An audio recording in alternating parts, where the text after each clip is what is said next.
big brother, Dave Mader. We're here talking about everything that's going on here on Sunday, August 9th, talking about the nominations. If you are reaching us, if you are hearing us, if you are participating in this general forum, really, of what we're talking about Big Brother right now and the All-Stars and everybody that's back. And if you're joining us here tonight and you see the feed, please chime in. Please ask us questions. We want you to be involved as much as we are involved. Exactly. Dave, what did you think about tonight? Any standouts? Any people who kind of were underwhelming? What did you kind of make of tonight's episode of Big Brother 22? What's the headline at this hour? Yeah, what would be the headline that is coming to your mind walking away from just watching this episode? The initial reaction, the knee-jerk reaction, if you will. Knee-jerk reaction. My knee-jerk reaction is that Cody was a bit disappointing here. My brother Cody? Yeah, Cody, Paulie's brother Cody. I don't think he is... he kind of disappointed me tonight. Let's just say that. But why? I also why think, did he disappoint you? Use your words. Because there's times where I think Cody comes across incredibly intelligent and articulate in the diary room. There are times where I think that he's very focused and seems to really have a great strategy. But a lot of what I saw him do tonight, the way he handled conversations with Kaysar and Janelle, and him going with Nicole, because that's his BB16 connection. I just think, it kind of goes back to, how much was Cody, how much was Derek back in BB16, how much has Derek sort of been floating along, and how much better is Cody than Paulie, his brother? And maybe not as much as we think he is, or as much as his reputation says he is. But we're going to see how this plays out. We're going to see what the fallout of this HOH is with Cody. Obviously, him targeting, it was pretty clear he was going for Kaysar and Janelle. They obviously, only two of them played. His reaction to that, where he was like, well, they didn't tell me that they weren't feeling safe. Well, why would they tell you that they're not feeling safe? You made them feel unsafe. And so this is you have to pay for that. But it's just kind of speaks to sort of how Cody thinks in a social context, how he relates to the other house guests, who he aligns with, who he doesn't, what he respects. And so I thought it was great. I was like, well, Kaysar, who cares who wins between Kaysar and Janelle? Obviously, they're going to save one another in this episode tonight. They do. That's exactly how it plays out. So then Cody then targets Kevin and Keisha. He was already talking about Keisha earlier on in the episode. Right. But basically they're the next kind of set of older players. So he's kind of basing it on age. He's basing it on seasons he doesn't know. Right. He kind of said that about Keisha, for sure. Yes. And he's it's a new school versus old school thing. And I think for him, I think in terms of how to play a first week HOH, it's not great. Well, I think he did certain things good. I think he has a majority of the house on his side and won't put him up next week. I think that's kind of what you want to do when you're HOH. To defend Cody a little bit here, I think he made good bonds with certain people. He made good bonds with Enzo, with certainly with Memphis. He seemed to just have a one-off conversation with Tyler, and it was like, we're good. Okay, no worries there. He didn't really talk to certain players like David or Ian. He didn't really talk to those people. But what I did notice was with Cody, he played a lot like he did in BB16, where he's very nice to you. He doesn't. He wants to be the guy to hug you, even though he's going to put you up, which is exactly what he ended up doing. I don't know how much that was acting on Kevin's part, how much he was kind of playing up to Cody. Was he trying to manipulate him? Was it genuine? I mean, Cody believed it was genuine, but Kevin, right after he was nominated, was like, I'm coming after you, Cody. So there was a lot of this is how Cody played in BB16. It's really no different. I mean, you could plop the same Cody from BB16 to now, and it's the same guy. He didn't really adapt himself. And I think because he thinks it's successful, it's a successful approach that I think he has. That Derek said to him, you got to play nice, you got to not make enemies, and leave the finer strategy to later. And I do think that's a good approach, but I think his mistake is he's targeting really good players, and he's going to have to take that blood. And now, here's the deal: Janelle and Kaser know he was against them, and so does now Kevin and Keisha. So those 4 players are against Cody, and that's a lot of the house. I mean, there's only 16 players, so if you have 4 people against you immediately, you still have a huge majority, but you got to hope that majority lasts. And I don't know if it will. Yeah, that's why I think it's a disappointing play here. But you're right. It's not unexpected. This is the exact same Cody. Cody is one of the popular, beautiful kids. That's how he plays.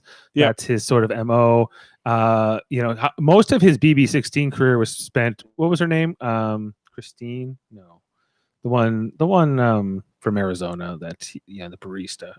Her name. Yeah, Christine. I believe it was Christine. I believe it was right. And he spent most of the time like cuddling with her all the time, and he kind of had his Frankie and Beast Mode Cowboy, and that was his core alliance, right? They were basically Derek was kind of the ringleader, but there was and Cody was like his second in command, right. Of that alliance. I think that's where Cody does well, but he's not like just in terms of how he's playing this out. And I also don't like the choices he's making. I think his choice to align with Nicole taints it. I think, just him trying to sell to Kaser, I don't have somebody from a previous season that I know, which obviously he does. Like Kaser could see right through that. So everything in terms of how Cody played tonight, disappointing. Like I like, he's very going for a bro kind of an alliance. It seems like he's trying. He's kind of like he's inching up to Tyler. He's inching up to Memphis. Some certain players like alpha males. He's trying to at least placate with, and have sort of some armistice with them. Like I won't target you if you don't target me, sort of thing. Because I know that we're both competition threats. I think it was ideal for Cody to align with Nicole for Nicole. Oh, it's good for Nicole. It's great for Nicole because Nicole now has this buffer. She's basically running the HOH without Cody even kind of knowing it. I mean, like this is kind of Cody's thing though. Cody would get it. He would win a ton of competitions in BB16 and he would let other people run his HOH. This was a common theme, and this is why nobody gave him the win. This is why nobody wanted to vote for Cody because Cody made the same mistake. He let other people dictate what's the right thing to do. There's too many people. I can't appease everybody. And that's true, but nobody will respect it later. So if it were me and I was Cody, what I would have done was say, hey, Kaser, hey, Janelle, we're the best. We're the 3 best competition people in here. Okay. And instead of saying, I'm scared of those people, because he said that in a DR today. I'm scared of Janelle. I'm scared of Kaser because they are both great at competitions. Yeah. He's good at competitions. So instead of saying, I got to get these people out so I can win all the competitions, instead, what he should have done was not create competition for himself, but create an alliance for himself of those competitors, because that's what you really want to do in Big Brother. I think you want to align with people that win competitions. If you're like the Cody archetype, or you're one of these strong competitor archetypes, right? Like I think if you're an Ian type, I think it's different. He's also a great competition. I would want to align with him. The people I would not want to align with would be like Davon, Enzo, David. The players that suck at the competitions, I would not want to align with because I know I would beat them a majority of the time in the HOH competition, and then therefore my alliance would be safe. Therefore, my alliance would not target me, and that is the real great way to get further in the game because you then don't have to worry all the time. I got to win this veto. I got to win the safety. I got to whatever. You got to win the buyback or all these different things to keep yourself safe later on in the game. You want the players that are good at the competitions. Tyler is another one. Like, I get why Cody wanted to align with Tyler, but Nicole, like, come on, what are you doing? Like, nobody likes Nicole. Everybody knows nobody likes Nicole. Just because you played a season with her does not mean you need to align with her, Cody. What you should do is probably, I think, if I were him, I would have nominated David and Devon. That's who I would have nominated, because both of those people have proven to suck at competitions. Or Enzo, like, but he, because he's an Italian boy from Jersey, apparently that's like the unwritten rule that you have to align with that guy, because like, I don't really get that. Like, you don't do the unconventional thing, Cody. Like, you're better than this. We see it in you. You have that potential. That we see that you don't really judge people on the most beautiful person or the most competitive person, but you do definitely seem to have this like bias. Yes. Where you kind of like pick people where, like, well, I'm not going to go up to Tyler, or I'm not going to go up to Enzo, because we are like birds of the same feather, we flock together. But I don't think he should do that. I think he should kind of align himself with the old schoolers. And if he did align himself with the old schoolers, everybody would be on Cody's side. But now he's like kind of like the enemy. What do you think about that? Well, yeah, it's all going to depend. I don't know how, and we won't go into spoilers quite yet. Probably later on in the stream here, we'll talk. If you have spoilers, I'm not really in the loop on them. But like how this veto is going to play out, who's going to win that, how Cody plays the rest of this out, I'm curious about. Don't tell me yet, because I don't know. But I think that's going to really kind of determine how I rate this week for Cody, because he's a guy I like enough. I think he's a sweet guy in real life, but I think he's definitely a bias. He has a bias towards a certain type of person, kind of like whatever he qualifies as sort of worthy of his like admiration. And then like I don't think that Kevin and Keisha are not these people, but I think Kevin and Keisha definitely are just sort of at the bottom of his pecking order. And I guess that's natural. I think that's not an unhuman thing to do. Like if you're in there with 15 other people, some are going to be more important to you than others. And sure. I thought his speech tonight in the Noms was good. I thought he rehearsed that well. I thought he delivered that all well. In terms of like, he's like, well, too good. It's too good. Kaser said that tonight. He's like, look, I'm too smart for your pre-rehearsed bullshit that you're going to spat out me. Janelle said it too. You're going to need to lie better to me than that to be able to really convince me I'm not safe. It has to be genuine. It needs to come from a place of sincerity. And that's why I think him and Kevin have this like weird dynamic going on with each other, because I do feel like Cody actually did not want to nominate Kevin, but he felt like he kind of had to, because there was like this old school, new school dynamic going on, that if he had put Devon up or Tyler or David or any of these, or Christmas or any of these new school people, he would have kind of got a lot of backlash for it from the rest of the house. Right. But if he puts up like a Keisha and Kevin, most people, I think he put up the two people he never really watched their seasons, and he didn't really know who they were. So that's who he put up. And I think he might come to regret that decision, but he'll have that great excuse like, oh, I didn't really know who you guys were. And that's kind of, Cody will get away with it, because whereas like if a Nicole was the HOH the first time, it would have, I think she'd be like, I still think she's going to be a huge target. But okay, can we talk a bit about Nicole, because I think she's the other big player in this episode. We've alluded to her a lot in terms of her alliance with Cody, seemingly, and that she said, okay, I'm going to go form an all girls alliance, but I'll just come and tell you everything about it. And she sort of has this reputation as a rat, and sort of as a and I'm not really, so I don't know if the other players, the other women who she's talking about aligning with, are going to fall for such a thing. But it's just how nefarious it is in intent. In terms of also how Devon reacted to the whole thing, right? Because there was a one-on-one early on in this episode where Devon and Nicole have a chat, and Nicole is very thankful to Devon for being the winning vote for her. but Davon is not as appreciative back towards Davon, even despite voting for her back then in BB 18, was it, or 19? I think so. Yeah, 18. Yep. 18. That she doesn't she doesn't owe anything to Nicole might feel something like she owes something to Davon, but it's not necessarily reciprocal, and Davon will eventually turn on Nicole given the opportunity.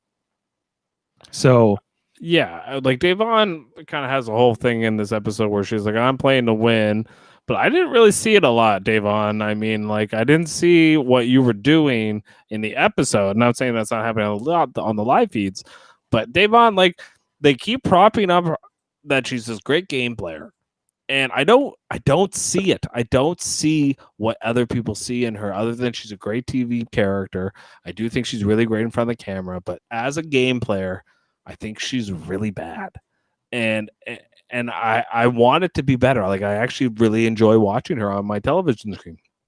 But yeah, there's a reason why she went out early the first time and then went out in the early jury the second time.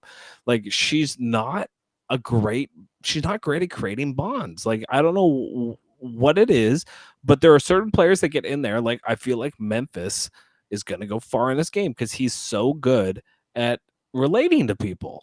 And like even Ian, we saw a scene with Ian tonight where he was saying like, like when you go up first, like that's a scary moment, like Ian made a lot of good points. I felt like when he was talking to, I think he was talking to Keisha and Janelle at one point. And it's just like there are players in the game that I just think are a lot more savvy than her, as Dave talking about Davon, and including Nicole. I feel like Nicole is just like I feel like it's a little bit of crocodile tears. I mean, I think she means it, but at the same time, she's playing it up. She's playing it up for the show. Oh, thank you so much, 4 years later for giving me the winning vote. Like, are you kidding me? Like, did you not do this like right after the show ended where of course you would have been thankful to anybody who voted for you. She wasn't the deciding vote. She was one of the 4 votes. She was the last vote red, sure. But like the other 3 count just as much. As her vote did, and she didn't single-handedly decide to give you the money, Nicole. Like, that's taken away from the other 3 people that voted for you. So Nicole, she's a swindler, man. She's a used car salesman. That's who she is. That's how she plays the game, and and then she goes and cries in the DR and says, "Oh my God, guys! Like, oh, it was so great. Davon voted for me." And it's just like, come on, girl, please. Like, like, what are you doing? Like, yeah, I get it. I just think, like, come on, like, just be real in the DR. If you were real in the DR, people would respect you so much more. Say, in the like, you're saying it to Cody. Why can't you say it in the DR? You're saying it to Cody. Oh, I'm going to go do this Girls Alliance, and then I'm going to feed you the intel. Say that in the DR. People would respect you more. But no, I got to go, oh my God, thank you, Dave. Well, did you see? But you changed my life. Come on. Like, she just ticks me off. Like, like, just stop it. I have her in the draft, Dave. I hope she wins for the fact that I have her in the draft, but it does not matter. I have to call it like I see him. Yeah, okay. Like, I thought it was quite fitting among those diary room sessions where Nicole was pouring her heart up about how thankful she is towards Davon, and that her title now is social media influencer, because I thought she was becoming a nurse, but I guess she gave that up, right? Because she won Big Brother and her life became that. So the age where that's and I guess that's as legitimate a job as any, but I just think that the way she's playing it up in the diary room, she's got that title right under, and you got to go, well, how much of this is genuine? How much are you playing this up for your audience? And I think that's not lost on most people, unless you really got blinders on for her. And I'm sure some do. I'm sure some are huge fans of Nicole Frenzel, for better or worse, and teach their own. But she's not my cup of tea. And she's not someone I would align with. She would turn on you in a second. Like, if Derek did Cody, I keep calling him Derek. Did Cody not watch his season? Right? Yeah. Did Cody not watch, like, would as soon as Derek figured out that Nicole was kind of figuring his game out and that he couldn't control her, that Derek just got rid of her right then, right? And then he's seen her win another season that he wasn't on, and with his brother, right? Because that was the season with Polly. So Yeah. so he would have to, right? Like, how does he underestimate Nicole? You know? I don't think he underestimates her. I think like he said it in the episode tonight. Like he's like, look, I got the bros on my back. I know I got the bros like Enzo and Tyler and all the bros that he needs on his side he's got. But he can't, like, whatever reason, Cody doesn't seem to be able to connect to the girls. He doesn't seem to have Christmas or Nicole, Anthony or Janelle or all the girls that are in the house, Daniel Donato. He doesn't seem to have them in his back pocket like he has the guys. He has Enzo in his back pocket. Seems to have Memphis. He seems to have Tyler. Seems to have those guys.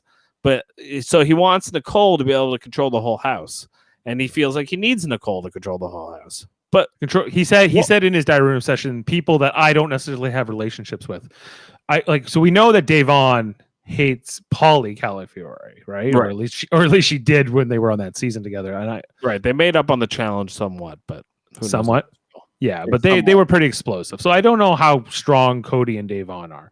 I don't. They were never on a season together, but they would know each other from. Ooh, Paulie and no, Cody and Davon.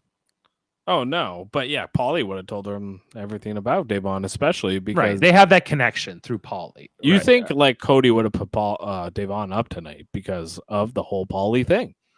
Like he's his brother. You think that would happen? My brother Paulie. Yeah, I'm gonna put up. Yeah, I I know that you had hinted towards doing Davon and David, and maybe that's strategically the right thing to do, but it definitely wouldn't have been. It would have been strategically the wrong thing to do, just because they're both black, and I don't think it would have looked too good. Gone out early. They would cry a lot. Well, just considering what happened last season with everything. And I don't want to see David done that way. But if I were David, I would have played the safety suite. I mean, if you go on a day 3 in your original season, I'm playing. Like that's just me. Like Cody said, he would have played. So I don't know. Yeah. Okay. Yeah. Like I just thought it was interesting that so few people chose to do safety suite. But I also get it because nobody wants to sort of stick out. But the fact that Cody really didn't try to do better, I think we've talked about that already, but like that he really failed in that regard. And sort of like, who else was in consideration for Cody beyond the 4 people that were, we had Kesar and Janelle, and then we had obviously Keisha and Kevin who end up on the block. But who else was sort of in his crosshairs? Was Davon one of them? Seemed like Nicole Anthony was. Nicole Anthony seems like possibly was on the short list as well, but was not targeted for whatever reason. Bailey, was she on the show tonight? Bailey barely. Like in a few scenes, she's been incredibly quiet, especially for it's Bailey. Like this is Bailey. She is a force to be reckoned with, and she was quite subdued, actually. I thought at least in terms of this edit tonight. What's going on in the live feeds we will get to, I am sure, but in terms of she's just kind of was talking to, I think she had like a really warm moment with Janelle. I think they had a hug, right? When I think she had to go and do her special costume. What did you think of that, by the way? The punishment that she had to wear as the second place participant in that competition. I mean, classic Big Brother. I mean, that's what they do. The most non-essential characters of the episode has to put on a costume, make fun of yourself. That's usually what happens. And that's what I mean. Like, where was Bailey tonight? I mean, yeah, that's why she ended up in the costume. What did you kind of think of like Memphis tonight? Because like he kind of threw his old school brethren under the bus a lot to Cody, and I kind of thought that was a curious choice for him. Like, is he just making friends with everybody and telling everybody what they want to hear, or is he actually believe that? Do you think he actually thinks like the old school guys have have a bit of an advantage. Yeah, okay, so Memphis, I don't. You've seen his season. I'm not as familiar with him. And in terms of what I saw so far, I wasn't impressed in terms of like, yeah, it might serve you well to throw Kesar and Janelle under the bus. You don't know that, like, I don't know how far apart they played their seasons. I'd have to quickly reference KSR that. played 7 and Memphis played 10. Okay, so like they know each other, but they didn't play in the same seasons. They don't have like direct connection. And so it's a bit of interesting, like, to say, okay, well, that might serve me well to say, okay, get rid of them or put them up because it's not better them than me. But eventually they're going to come for me too. Right. And he should be able to identify that. But I didn't see that in tonight's episode. Memphis played a lot like Cody did in his original season, where you had this mastermind alliance member who was able to kind of lay low and not convince anybody he was doing any of the masterminding, but he was. And that was what Dan did, and that's what Derek did. Both those guys did the same thing, and both of them had right-hand men, which also allowed it to happen. Without Cody and without Memphis on their original seasons with Dan and Derek, those guys don't win. So that counts for something. As much as good as Derek and Dan were, they needed Cody and Derek. Because if they didn't have Cody and Memphis, you mean? Yeah, sorry, Cody and Memphis. If they didn't have Cody and Memphis, those guys don't get to the end. They just don't. I don't think they do, because those guys were great at figuring out all the social strategic part, but Cody and Memphis were really good at smoothing everything over. And you saw it tonight. Cody is really good at smoothing things over. Even when he's nominating you, he's going to give you a hug. Memphis is really good when he's like trying to figure out, like, okay, I'm not going on the block, but I'm going to make sure that the HOH is going to say good things about me when he's not HOH. And that counts for a lot, because when the HOH steps down and is not the HOH next week, that HOH still, like the guy or the girl from the previous week, has a lot of clout. They have a lot of clout in where the votes are going. What's going on with veto? What's going on with who's going to what room and who's talking about what? Like, Cody, you watch next week. Cody will have a lot of influence in the minority or the majority alliance. Oh, for sure. Because he's probably made a lot of deals this week just because he's been HOH and everybody wants to suck up to him, especially this week. Nobody wants to be the first one on the block. Okay, but like, and just in terms of like, who does Cody have in this house, Jeff? That's what I'm trying to really get a sense of. Like, we say he's got Nicole. Let's say Nicole's with him, right? Yeah. And he's got Enzo. He's got Enzo, and he's got Tyler peripherally, right? And he's got Memphis, sort of. We don't know. And Christmas, perhaps. Christmas wasn't really on the episode, but from the live feeds, people have said that Christmas is in Cody's back pocket. Okay, so he's got. So that's that's 6 right there in terms of numbers. Right. Does he have? That might be it. That honestly might be it. Like, that's firmly with him. Does he have Danny Donato? No. But he has kind of has Danny Donato through Nicole's proxy, So that's the thing. That's what works in Big Brother. You pick up like 4, 5, 6 proxies, right, that are in your alliance, and then they try to form bonds with the other people, and then you just string them along as you can until you can get rid of them. This is the level 6 playbook. This is the Tyler playbook, right? So if they have, they'll have, so then that's the new level 6, perhaps. Cody, Nicole, Frenzel, Enzo, Tyler, Memphis, and Christmas, right? Yeah. And if they can stay strong, they could be devastating. They could devastate. That depends who wins HOHs next week. So say like a Kaser or a Janelle or an Ian or any of those people win the HOH next week, and they already know. Like, the fact is, Derek would have allowed, or Dan would never have allowed, for like Cody and Nicole, their cover got blown right away, and it was because of Cody. Cody did not lie good when he was the HOH there, and he lied to the Kaser and Janelle are too smart. They played this game way too much. They know when people are lying to them, and Cody's not as good of a liar as he thinks he is, and that's he's better at the smoothing over, but he's not good at deceiving. And that's what Dan and Derek were really good at. That's why they got the money, when they won. Right. Okay. But tell me this. Okay. Then who's the opposition alliance to that 6?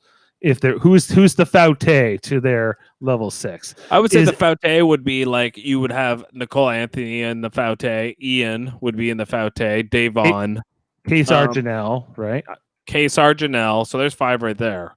And Keisha or then Kevin, whoever stays between Keisha, the. absolutely, or Kevin would be in there. And then who knows where David is and who knows where Bailey is? We don't really know. Well, I yet. think there's a whole. I don't think you know where Davon is. I think Davon will play both sides. I think that Anthony. I don't know what she'll do exactly. Danny, I think. I think you'll have like this group of floaters, which will be Danny, Nicole Anthony, Ian, and Davon. And then this sort of minority power alliance will be whoever stays between Keisha or Kevin, Janelle, Kesar, and who am I missing? Bailey's another one. I don't know where she'll land, but if she's close with. It depends. Okay, so like, all right, it depends who wins HOH next week. Really, really matters because let's say like one of those people we don't know wins it, like David or Bailey. God knows what's going to happen. It'll all be about who's better at persuasion. Whereas if like an Ian wins it or a Nicole Anthony wins it, right? Then we can kind of expect, like I expect if one of those kind of people wins it, we'll see like an Enzo Cody go on the block, you know? And if that happens, then we'll get a good season. Like I actually think it's pretty mixed. I'm surprised, like I said earlier, that Cody did not align himself with the competition beasts because that's a best way to ensure your safety is align yourself. If I was Cody, it would have been Ian, Janelle, Kaser, probably Nicole Franzel. She's going to be good at the competitions, and Tyler. Like those kind of people would have been the people I wanted to align with the most. Maybe Christmas as well, because Christmas seems pretty good at them as well. But those type of people, like I would not want to align with like Kevin and the Keishas and the Enzos and the people that suck at the competitions and just get by on their personality. You know, and that is a very important part about Big Brother. You need to get by on your personality, but at the same time, you want to kind of have that safety net, I think. But if you're scared of those players early, like if you're scared of the Janelles, if you're scared of the Casers and the Ians and the players that are good at the competitions, by the time they're all gone, everybody's going to be looking at you. Yeah, because that will be the trend by then. That's right. That'll be the trend. So you want to make the trend the lower level players. If you're players, Cody, the non-gamers, the floaters. So I get why he put Keisha and Kevin up, because Keisha and Kevin will both be floaters and get by on their personalities. But they're both old schoolers, which to do that, I think is a mistake. I think he should have put up one old schooler and one new schooler. I think that would have been a lot smarter. There's way more, like, depends where you want to consider the line between new school and old school, exactly where that falls. Well, because Keisha played 10, and what season did Kevin play? I think Kevin. Kevin. I forget what season he played. Kevin played on 11. Yeah, so like they're like right around Memphis, you know, like that whole they're like Kevin's a year after Memphis. Right. And then Ian's a year after that. But then he's 3 years after that. Ian's 14. Oh, he's 14, yeah. Right. So it's a little bit different than it was Riley era, which sucked, and nobody likes the Rachel Riley. Some people do, but I don't. Maybe 15s, because there's no Big Brother 15 people here. They will never bring back Big Brother 15. That was the racist season, Dave, and nobody. That was my first season. I know, and it's one of my favorite seasons because it had Amanda Zuckerman on it, and she was amazing for TV watching. I don't know if I would like her in person, but BB15 was drama. It was a lot of drama. Like I know it had controversy and like what's her name? Controversy because of one player. Yeah, that one player did was not good, but the season was entertaining. Yes. Great. Like you can't bring back like a player that wasn't involved in all of that. Like you can't bring back a Jesse Kowalski. You can't bring back somebody from that McRae. Somebody like even an Andy Heron who won that season. Yeah, I don't think Andy Heron would not have got along with Nicole. He called her out on Twitter. On Twitter, yeah. Like it would have been. I think that there were the 16 that we got. I think are are an interesting group, I think, but there could have been other people in here, and I think someone from that particular season would have been nice. But I get it. And so where was it going with all this? Like in terms of how these alliances are going to play out, like in a typical season, what we've been seeing this in Big Brother Canada and Big Brother USA over the last few years, especially. It might have always been the way, but like you really see it now, even compared to maybe 16 or something like that. You have like sort of what's the A-listers, right? Like if you want to like look at it that way, like sort of like the top people, the most popular people, whatever. It's kind of very high schooly, it's very junior high dynamic. And then what's tend to happen in these types of seasons now is what I tend to do in these types of seasons now is that you have a bunch of people who are just on the outside of that, like right, like of these floater group, right? That aren't they're not full on outcasts, they're not full on minority alliance members, they're not Faute members. They're sort of like this group in between that aspire to be in level 6, right? And that would be like, what was that guy's name? JC, right? Like it's those kinds of people. Like they're like, oh, I'm not with the weird people, but that they're not good enough to be in the sort of this elite crew either. Like they're not in the top 6, right? They're peripherals, they're sort of hanger-ons. And so that's what I'm kind of maybe seeing is happening here. Should this theory be true, that we've kind of gotten to that an alliance of 6 that includes Cody, Nicole, Franzel, Enzo, Tyler, Memphis, and Christmas could be this year's level 6. And then you'll have, I think, people like Danny and even like Nicole Anthony as well, and others, Ian, perhaps Davon, who are going to be this floater group. They're not going to be full on rebels, and they're going to try to play both sides, or they're going to try to like suck up if that's even considering they understand that they're on the outside of this majority alliance, which they may not even know, because Tyler will play a game that will disrupt that. Yeah, for sure. I think it's going to be an interesting season, though. Like overall, I think the characters are going to be pretty good. There are certain ones that stood out for me tonight. I really loved Kaser. I think he's going to be great. I think he's just going to be a great DR guy. I think he's super smart. When he was on season 6 and season 7, like he was the smartest guy on the show, but everyone knew it. That's the problem with it. Everyone knows it when they're around him. He's super intelligent. Like you just saw it even tonight with the DJ thing. Like Janelle was she couldn't do that. She took her twice as long that it took him. Took her forever. Right. And like Kaser, no problem. And it's just pressing buttons. But I just think he's like, I know Janelle's a comp beast and it wasn't her competition, but Kaser is just like he's a really intuitive guy. And he was able to figure out real quick that Cody was lying to him.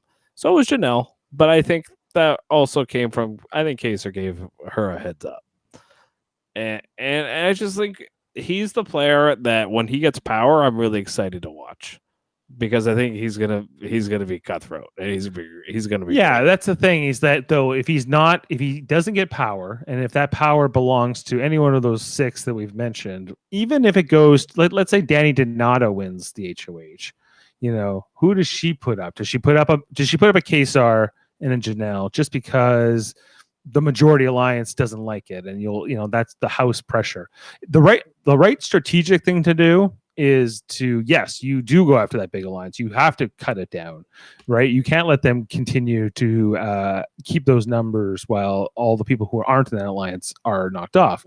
But that's why Tyler was so effective when, and his whole level 6 alliance, right? That included Angela and Casey and a whole bunch of them, right? Like that they were so good at not looking like they were in an alliance, but actually being in an alliance, having all the sort of like these peripheral vassals to them, and then knocking them off once they got rid of their sort of rival alliance, which was Faute, which was just a disaster anyway. But yes. I think that's what we're likely to see, because we kind of just knowing the players that I know, the only and of those 6 that we're talking about, I don't know Enzo, but we're just assuming he's sort of like a number for Cody, and that the rest of them. Let me explain to you real quick what Enzo is. Okay, Enzo is the bro that has no strategic bone in his body. Okay, he's good at competitions. and he's good at keeping his alliance safe. That's who he is. He did it in his own one season with the Brigade. When they got to the end, the Brigade chose not to bring him to the end, even though he sucked strategically. That's who Enzo is. He's the guy you bring deep. He's beast mode cowboy. He's Italian beast mode cowboy. That's who Enzo is. He's the guy. He's a dumb bag of rocks that you bring to the end, and then you cut him when you need to. And that's who he is. Like that, he's great at competitions. He's a clown of the party. He's a really nice guy. He's really great at getting along, but he has no strategic bones in his body, and it's annoying.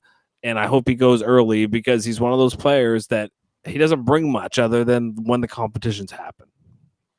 Right. Yeah, like I just like that's why will Tyler want to keep around Enzo? Will Christmas want to keep around Enzo? Yes, Nicole Frenzel. Absolutely, yes? Those players will want to keep him around. The players that those players don't want to. This is the divide I see happening in this season. People who are good at competitions and people who are not. We already saw it tonight. Cody and Tyler and Christmas and Enzo and all these players that are good at the competitions. I already said this, but Cody was like, there's too many of us. We can't have Janelle and Kaser come on this party. So they need to go with the people who suck at the competitions, who are Kevin and Keisha and, Dave Vaughn and, the Nicole Anthony. All these people who suck at the competitions, they're all going to go into this basket.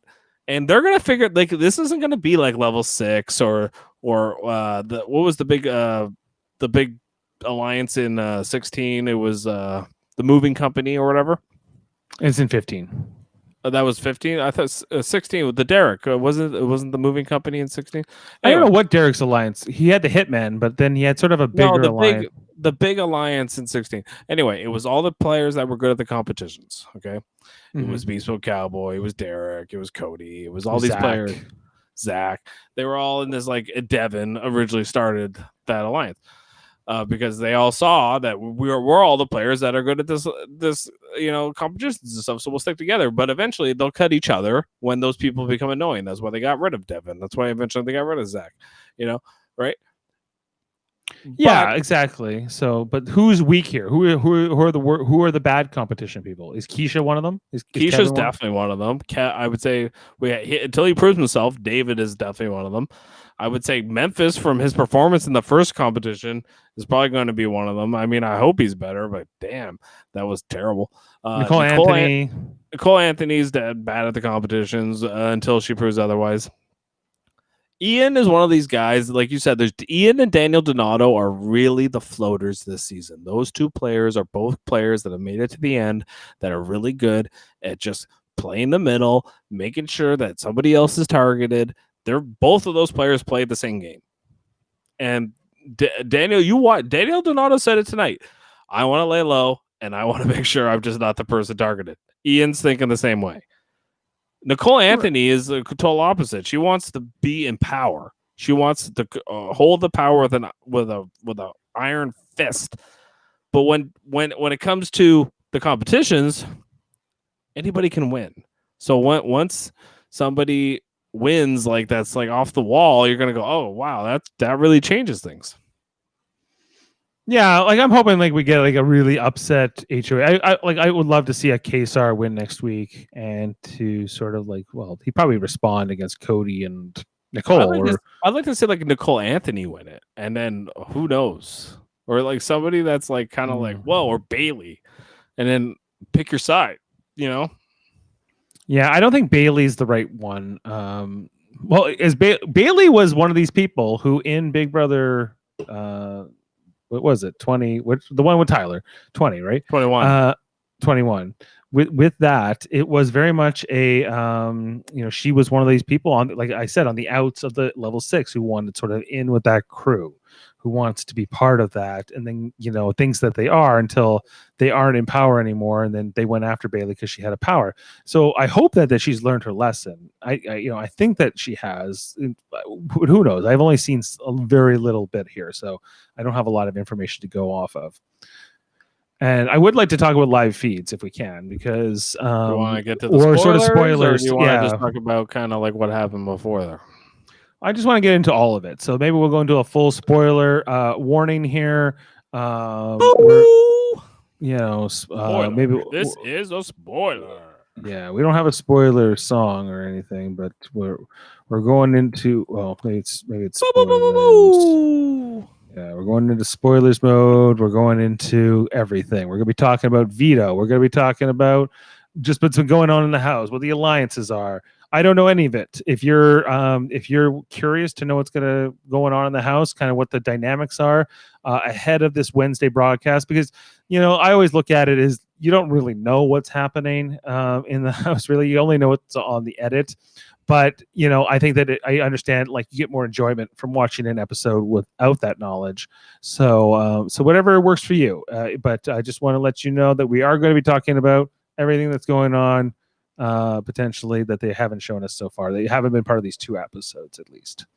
So, Jeff, with that said, I think we can get into it. Let's talk what's going on in the house. So, do you know? Okay, what's the first thing I want to know? Yeah. Do you know who won the veto? Yes. Who was it? Enzo. Okay. And so Enzo, he wins competitions and he doesn't piss anybody off. That's who he is. Okay. So that's great for Cody. Yeah, because Cody could backdoor anybody he wanted to this week because he has Enzo. Yeah, he's Enzo with him. They're Jersey boys. They're Jersey guys, whatever. So Sherry baby. Yeah. Okay. So do you know the outcome? Was there a veto ceremony? The veto ceremony will happen until tomorrow. But we presumably he'll keep the noms the same, or do we have it? Okay. So my next question is, what are the dynamics of this house exactly? Are we looking at this alliance that I'm talking about? Where am I off? Who is aligned with who that maybe we haven't talked about so far? Okay. Right now, from what I can tell, Keisha is the one that's going to be the target because that's what Cody wants. Cody likes Kevin. Cody says he has a connection with Kevin. They've had a bunch of conversations with each other. You saw it in the episode tonight.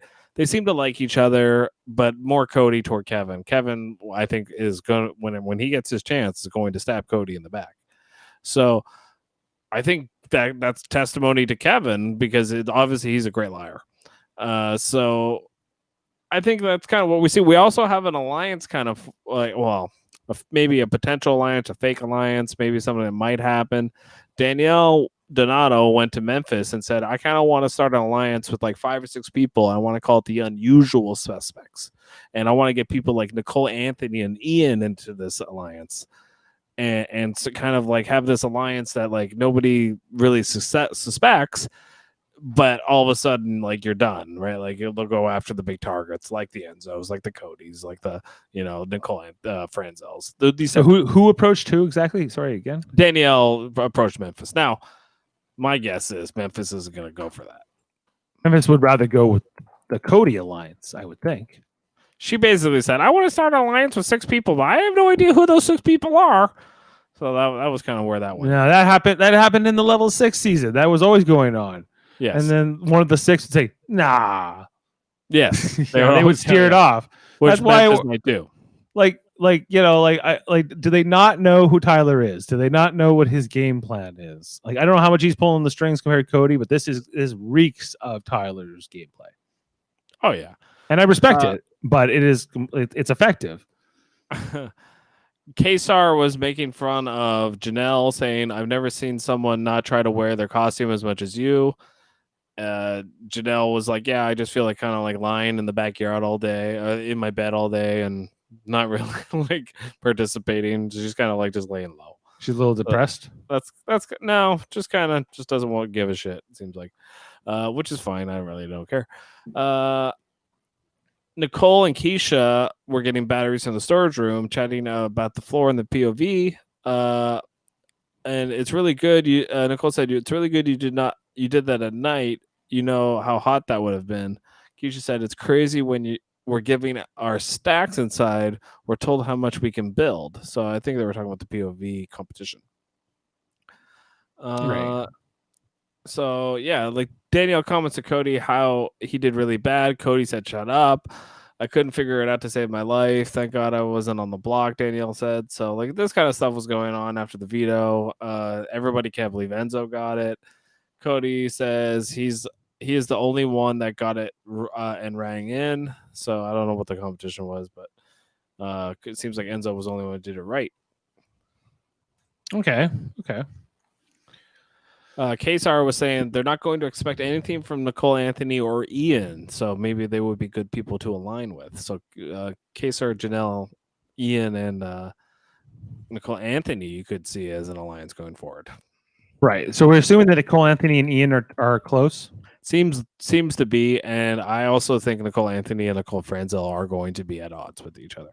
Right. Okay. So then we're starting to get a sense of who these two alliances are, right? So it's Kesar, Janelle, Nicole Anthony, Ian. Mm-hmm. Likely, let's say it's Keisha that goes because that's who they have to lose. Right. Kevin So then- Campbell will probably So then go. Kevin will fall into that group. Yes. And then that only leaves Danny, Bailey, Davon, and Bailey, right? Yeah, those kind of three people will be like the what do we do people. Right. Yeah. And so David's the other player we haven't mentioned. Where David isn't going anywhere for a long time. Nobody's targeting him. He might as well set up like a campfire with some s'mores. Nothing is happening to David. Nobody's targeting him. Nobody cares about him. They don't even realize he's in the house.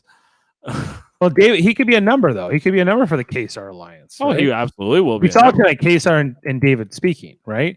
And I wasn't quite following their conversation. I had no idea what they said to each other, but they seem to like each other. So, maybe yeah, he's in the alliance. I don't know. I think that this Cody alliance could be done for. I think that's why we were speaking to how bad Cody did play all this, like in terms of who he targeted and how he made them feel, and sort of how this is all played out in this.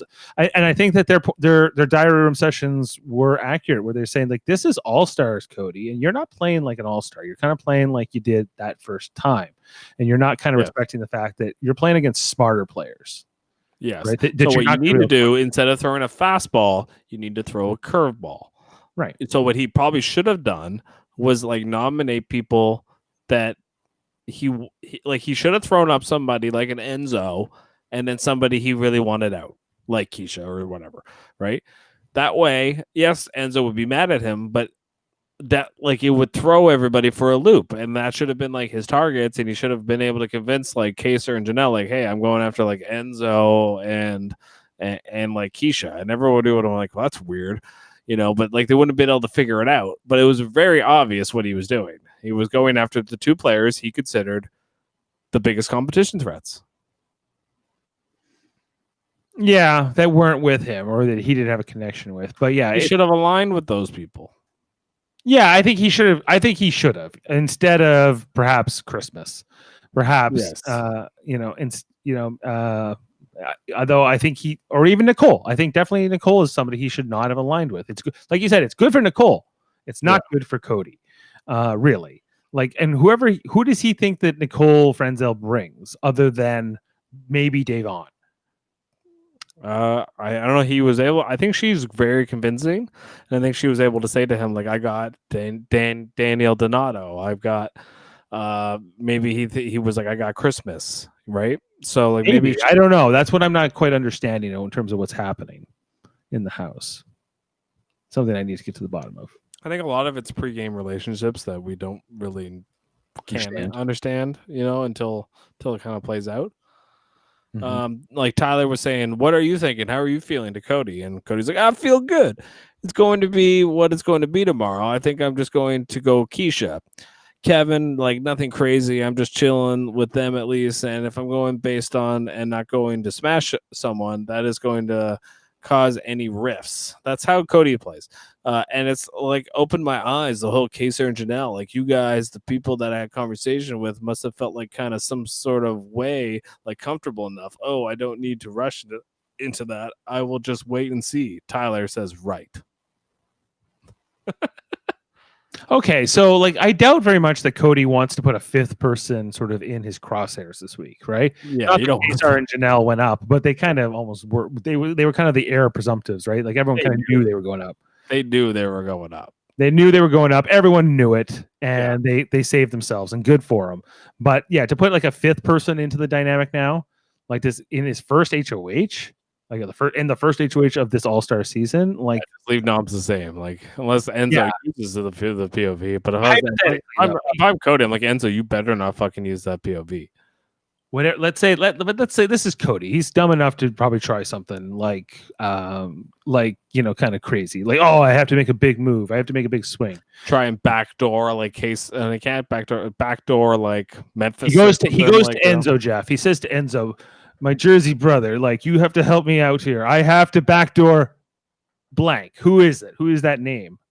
Probably Nicole Anthony, because I think like Nicole Franzel is really running the HOH, and she would be like, oh my god, like I can't have this Nicole. She said something bad about me on a podcast, so I can't really have this Nicole Anthony on the house. And then like Cody be like, oh yeah, you're right, you know.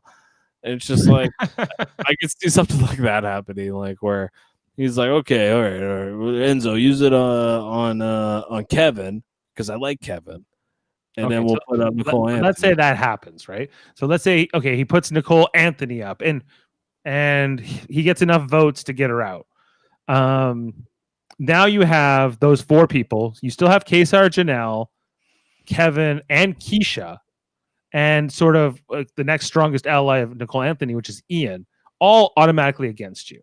That's right. You'll probably turn Davon against at least Nicole Franzel. So like it doesn't play. Like, I'd be extremely survived if we see the veto used this week. And it seems like Keisha will sort of be the easy vote. I don't see why they would vote Kevin out, but I don't. Well, he's just as good of a person to vote out as Keisha, but I think Keisha's going on home. That'd be my guess. Nobody cares that Keisha's on this season. Like Cody even said it himself. Like he's like, I don't even know her face. I don't know who she is. I don't know who she is either, Jeff. Do you know who she is? Probably shouldn't be on the season. I mean, I'm sorry. I think Cody said the same thing, but like, she's not really an all-star. Even though she went deep, like Jamil said, like she's not a notable character. Like she's just fourth not. Place. But she played on the same season as Memphis. She went deep, but nobody remembers that season for Keisha. Everybody remembers that season for Dan and Memphis. Like those were the two guys. Keisha went deep, yes, but like it wasn't like the Keisha show. It definitely wasn't the Keisha show at all. Why wouldn't Memphis want to keep Keisha around? I think Memphis is a cutthroat player, man. I think he's gonna play both sides of every alliance. He's gonna play a lot like Davon wants to play and the way Nicole wants to play. Those three players, you watch out for them because they know how to balance both sides, and they're all doing it. You watch the way they're playing, except Davon hasn't really impressed me yet. She's saying Davon. She always says the right things. Yeah, I didn't really in the diary room, but in the game, in the house, in the game, Davon kind of sucks. Well, I think the way she handles the social dynamics, the way she's someone who's very much like scorned by people. She feels spite for lies or for people going against her at all in general. But just anything like that, she's incredibly personal. She doesn't really make the best decisions in her gameplay. She's an all-star in the sense of like she's an incredible personality. She's this amazing diary room person, and like I think she has charm, and I think that there's a reason she's been on this show and a bunch of other shows because of that. But in terms of like as a Big Brother game player, not really. She's basically a recruit that's very entertaining. She has skills. Like she's able to read people incredibly well, but what she does with that information, how she plays that into her gameplay, is usually the wrong instinct. She usually doesn't make the right call in sort of the heat of the moment in history. She's really bad at creating a one-on-one bond with somebody that is tight. Yeah, but it's a numbers game in Big Brother, and so she's not not going to go far if she can only make one bond. No, it is important, but I don't even feel like she can create that one bond. Like I feel like she tries to play both sides, and if you're not good at it, you got to be really good at it if you're going to do that. And if you're not, you're going to get targeted. You're going to be out so fast, and that's what happened to Dave on both times. And you have to be able to trust somebody that has the ability to get into power. Janelle was really good at this too. Like when Janelle played, especially in season 7 and season 14, but especially season 14, she went out a little early. But season 7, she was able to trust Boogie and Dr. Will, and then got to the point where both they cut her, but like they got to Final Four together. She was able to trust those guys to get her far. Once you get down to the Final Four, the Final Five, it's like literally like who wins the parlor game gets to kind of win the game. It's ridiculous, but the early part of the game is really, really crucial. You have to create bonds. If you do not, and everything is about you, then it's going to be very bad for you. You know, in 1 week or 2 weeks, you know, you have to be able to stay out of those crosshairs. Janelle and Kaser, you saw it tonight. Both of them were really good at figuring out, okay, we're in the crosshairs. We got to get out of these crosshairs, right? Kevin Campbell tried to cry on Cody's shoulder to try and get out of the crosshairs because he saw it coming, and it didn't work. And, you know, so like there are players that at least he tried. Keisha was like in like a bedroom, like, oh, I feel like it's going to be me. You know, and she did nothing about it. And that's what happens when you do nothing about it. If you don't go up to the room and actually talk to the person, like you saw Cody tonight, like, I appreciate you actually coming up here talking to me. You have to do it. If you don't do it, you're an easy target. Like, you know, that's what Cody said tonight. He's like, well, I don't really know you people. If you force that relationship, then it's way harder for Cody to even put a Kevin up or whoever. Yeah, or at least attach yourself to someone who's attached to him, right? Like have some kind of connection to his connection, but you have to be in his orbit, or he's not going to do much to help you there. Okay, I think we're coming up on an hour here, or we're just past an hour actually. So I think we're probably good for this episode in terms of how we broke it down. I'm excited to talk about Wednesday and the actual how the veto plays out. We're expecting it not to be used, and we expect Keish to go Thursday. But I think in terms of we'll talk about that episode and what's involved in that episode, but we'll also just talk about sort of what's going on in the house as well as the Thursday eviction. And also, we want to check out our other channels, in particular, Live Long and Podcast, which is a Star Trek themed channel where we do a bunch of podcasts every week, and it's almost one a night. Tuesday, we're doing our Deep Space Nine rewatches. We do that at 9 o'clock on Tuesdays. We're going into near the end of the first season right now and doing an episode. It's called like I don't know. I can't remember the name. It's called Personae Distribute or something, but we're doing that one Tuesday. Yeah. It's like episode 16 of the first season. And on Wednesday, we're going to be doing original series rewatch with our dad, as we're going to be covering this week an episode called Shore Leave from the first season. Thursday, we're going to be covering the next episode of Star Trek Lower Decks. And on Saturday, we'll have our next installment of Star Trek Radio Theater, where we reenact Star Trek scripts. And this time we're going to be doing an episode of Voyager called Worst Case Scenario. So hope you can check out all of our stuff over on Live Long and Podcast if you happen to be a Star Trek fan. If not, it's probably not a place you'd want to go. We also have our channel called Trivial Debates, which is a debate show, comedy show, fight show. It's kind of a lot of fun where we talk about movies, TV, music, sports, and more. So check that channel out. It's just at Trivial Debates on all the social media platforms. And I think that's it. Jeff, any final comments? No, that's it. I think we'll see you back next week for what's going on here at Big Brother. But like, if you're catching this on the rewatch, please feel free to look out for our podcast. Look out for our live streams. Live after each episode of Big Brother, or when we're doing our Star Trek stuff. Just come check us out. Don't be shy. Comment and get engaged with us. If you want to come on with us, you want to come talk about Big Brother. You got all these hot takes that you want to get out of your system. Please feel free to come on and talk to us. Yeah, I think we had a late one tonight, Jeff, because this episode Yes. of Big Brother, which on Sunday normally Right. 8 o'clock, 8 or to 10 o'clock, we didn't get on here till about 10 after 11 Eastern. So and we're now just past midnight, heading into a Monday, of course, into a work week. So it's just been this has been a late one. We weren't expecting too many viewers, but we hope you'll join us for our future installments and check us out here at Super Mater Brothers Podcasting. All right. Stay out there, or no, I don't know. I don't have a send off, but have a good night. Expect the unexpected. Expect the Here unexpected. Super Mater Bros Podcasting.